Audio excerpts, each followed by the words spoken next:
नमस्कार दोस्तों। उत्तर प्रदेश में अगले साल चुनाव आने हैं, तो निश्चित रूप से हफ्ते में एक दो वीडियो तो ऐसे ज़रूर बनेंगे ही जिसमें हम उत्तर प्रदेश के चुनावों को लेकर जो गतिविधियां चल रही हैं उसके बारे में चर्चा करेंगे। और ताज़ा चर्चा क्या है? ताज़ा चर्चा मैं बताता हूं कि ताज़ा बहुत बड़ी चर्चा है। और चर्चा ये है कि बीजेपी को रोकने के लिए एक महागठबंधन बनाने की कोशिश उत्तर प्रदेश में शुरू हो गई है। ये कोशिश है कांग्रेस की तरफ से। हालांकि इसमें पता नहीं सफलता उन्हें मिलेगी या नहीं, लेकिन सुनने में ये आ रहा है कि एक बड़ा अलायंस बनने जा रहा है और इसमें कांग्रेस अपने आप को मेन लीडर मानते हुए समाजवादी पार्टी और बहुजन समाज पार्टी को भी साथ लेकर चलने की योजना बना रही है। बताया जाता है कि प्रियंका गांधी ने तमाम नेताओं से फीडबैक ले लिया है और प्रियंका गांधी 3 दिन के लिए कैंप कर रही हैं उत्तर प्रदेश में। उन्होंने तमाम नेताओं से जो फीडबैक लिया है उसके हिसाब से उन्हें ये बताया गया है कि अगर सारे विपक्षी दल एक हो जाएं तभी जाकर बीजेपी को इस बार रोका जा सकता है, वरना योगी आदित्यनाथ की लोकप्रियता उत्तर प्रदेश में इतनी अधिक है कि बीजेपी को दोबारा फुल मेजोरिटी के साथ सत्ता में आने से रोका नहीं जा सकता। ये बिल्कुल फैक्ट बात है, बात बिल्कुल सही है। तमाम तरह के विश्लेषण सर्वे पिछले दिनों जो भी सामने आए हैं, सब ने ये कहा है कि कोविड काल में भी उत्तर प्रदेश के मुख्यमंत्री योगी आदित्यनाथ का जो काम है वो इतना सराहा जा रहा है इंटरनेशनल लेवल पर भी। और प्रधानमंत्री नरेंद्र मोदी ने वाराणसी के कार्यक्रम में खुद उनकी तारीफ़ कर दी है और ये कह दिया है कि भाई उनका काम टॉप क्लास था।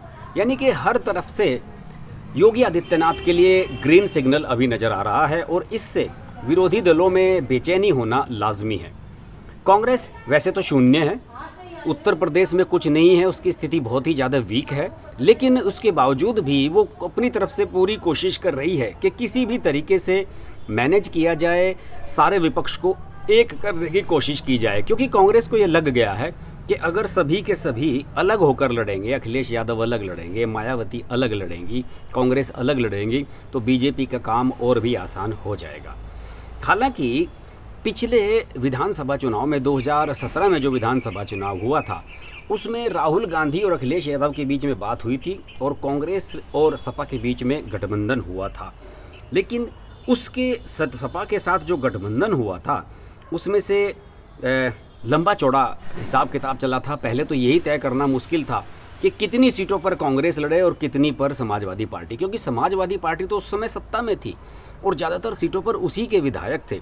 फिर रस्साकसी चली कि 403 सीटों का बंटवारा कैसे किया जाए और अंत में समाजवादी पार्टी 298 सीटों पर लड़ी थी और कांग्रेस को 105 सीटें दी गई थी और स्थिति यही थी, खराब हालत हुई सबकी और सब बुरी तरह से हार गए थे।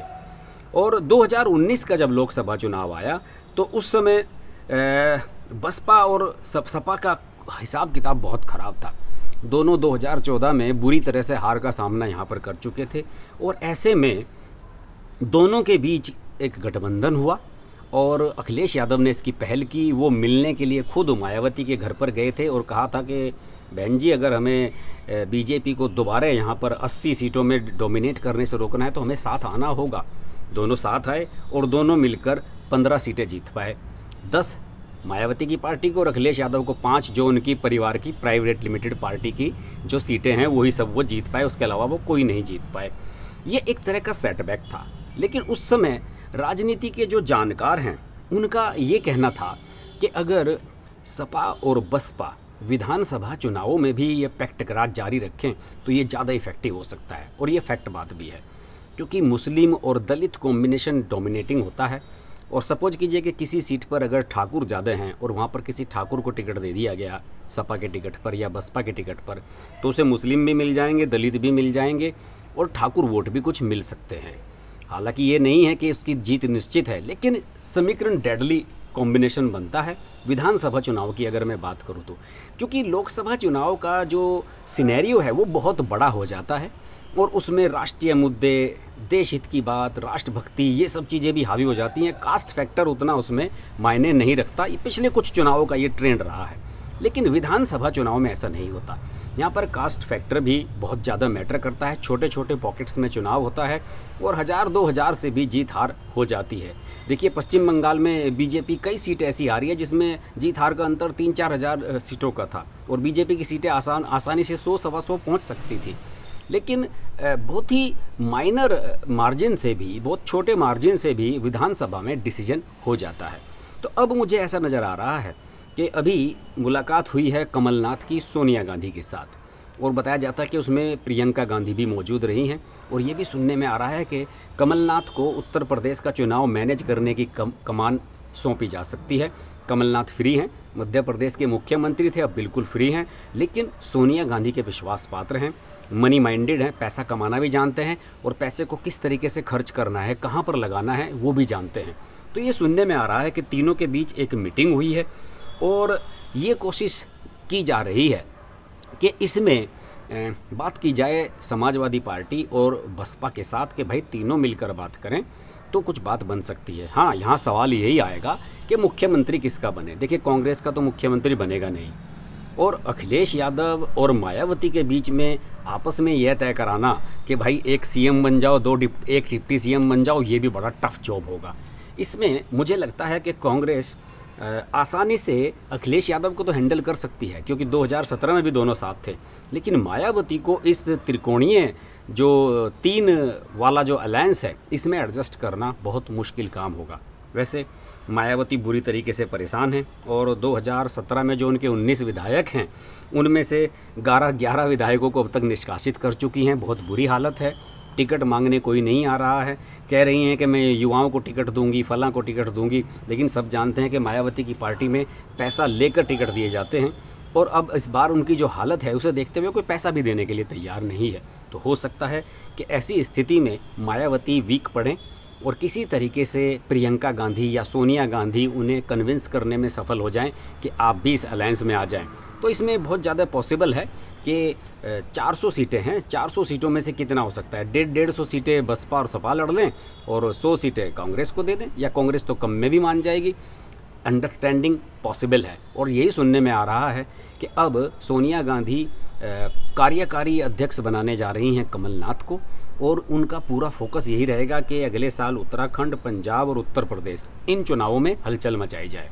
पंजाब में अपनी सरकार बचानी है, उत्तराखंड में उन्हें लग रहा है कि उनकी सरकार आ सकती है, और अगर उत्तर प्रदेश में वो चाहें कंबाइंड तीनों को एक जगह मिला लें, तीनों दलों को, तो इट मे बी पॉसिबल कि यहाँ पर भी कुछ हलचल बन सकती है, वरना दे हैव नो चांस।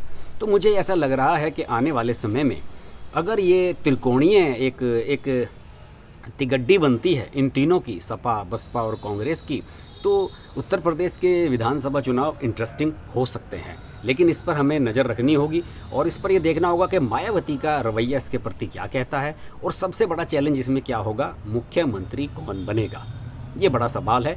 इसका अगर सॉल्यूशन सही मायने में निकल पाया और अखिलेश और मायावती दोनों एग्री हो गए, तो फिर ये कॉम्बिनेशन बन सकता है। उत्तर प्रदेश के चुनाव पर मैंने लंबी सीरीज शुरू की हुई है, कई एपिसोड आ चुके हैं, उसी कड़ी में आज अगला एपिसोड है।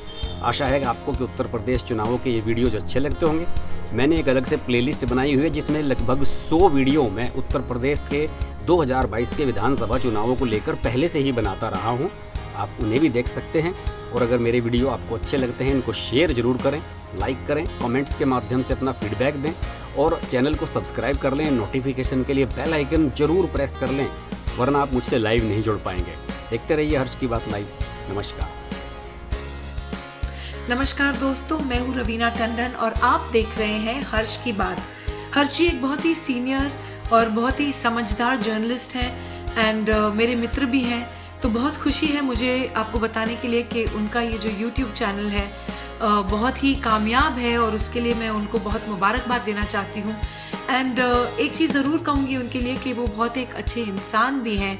इंसान होना बहुत ज़रूरी है लाइफ में, क्योंकि वो अपने आप अपनी लिखावट में आ जाता है। तो बहुत ही कम ऐसे हमारे होनहार जर्नलिस्ट रह गए हैं हमारी इंडस्ट्री में जो सोचकर और समझदारी के साथ, रिस्पॉन्सिबिलिटी और जिम्मेदारी के साथ आर्टिकल्स लिखते हैं।